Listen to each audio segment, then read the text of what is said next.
इस रिएक्शंस को 2023 में पूछा गया और इसमें पूछा जा रहा है in order to balance the above chemical reaction, इसको बैलेंस करना और इसमें एक्स वाई जेड का वैल्यू भी निकालना। सबसे पहले हम लोग एक हीट एंड ट्रायल विधि से हम लोग कर लेते हैं, जो हम लोग जनरली करते हैं। उसके बाद फिर इसका एक और मेथड देखेंगे क्या होगा। चलिए HCl यदि एरो आपका MnCl2 plus H2O plus Cl2 बना रहा है। चलिए आप यहाँ पे देखिए, यदि हम लोग MnO2 बात करें तो मैग्नीज 1 है, मैग्नीज 1 है, यहाँ पे ये बैलेंस्ड है आपका, ठीक है।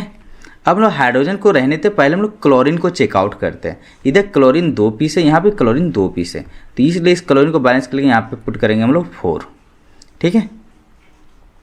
जब यहाँ क्लोरीन बैलेंस्ड हो गया तब आप देख लीजिए आपका हाइड्रोजन कितना हो, यहाँ 4, यहाँ पे है हाइड्रोजन 2, यहाँ पुट कर दीजिए 2। अब हम लोग चेकआउट करते क्या सारा बैलेंस्ड हो गया, मैग्नीज 1 मैग्नीज 1, ऑक्सीजन 2 आपका ऑक्सीजन 2, हाँ ऑक्सीजन 2 भी बैलेंस्ड है, हाइड्रोजन 4 भी बैलेंस्ड है, क्लोरीन 4, मतलब यहाँ से यदि लिखा जाए तो x इक्वल टू आ गया 4, y इज इक्वल टू यहाँ पे है आपका 2 and z is equal to यहाँ पे कुछ भी नहीं है, इसका मतलब हो गया 1। 4 to 1, option number C correct है। इसको एक हम लोग फार्मूला के थ्रू से भी देख लेते हैं, यदि आपका इस टाइप का काम ना करे तो उस वक्त आप इसको लगा सकते हो। क्या करते हैं, जहाँ जहाँ पे हम लोग कुछ नहीं वहाँ पे कुछ पुट कर लेंगे, ठीक है। तो देखते हैं क्या क्या हो सकता है, प्लस ZCl2। एक काम करते हैं, यहाँ पे कुछ नहीं, यहाँ पे A ले लेते हैं और यहाँ पे हम लोग B ले लेते हैं। अब एक काम करते हैं, मैग्नीज कितना है, मैग्नीज को इक्वल करते हैं, यहाँ पे मैग्नीज A है, यहाँ पे मैग्नीज इधर भी आपका B है, इक्वल चला गया।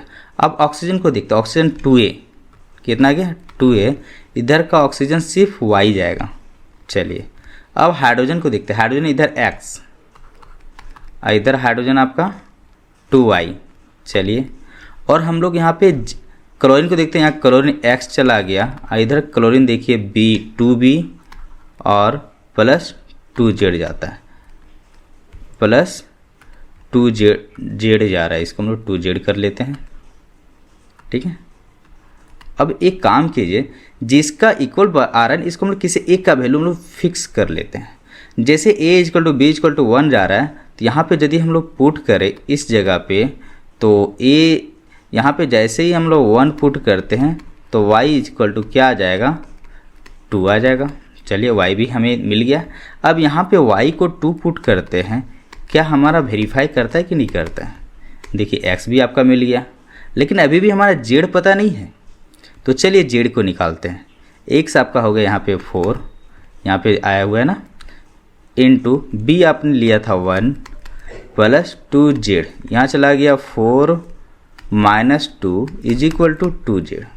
अब यहाँ से हम लोग निकालना शुरू करें, 2Z equal to 2, so Z equal to 2/2, Z का वैल्यू आ गया 1।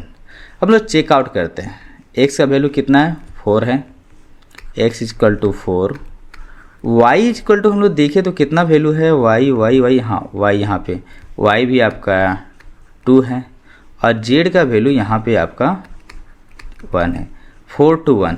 देखिए फिर से ऑप्शन वही आ गया। तो आप किसी भी विधि से आप बना सकते हो, आपका सिर्फ आंसर सही होना चाहिए।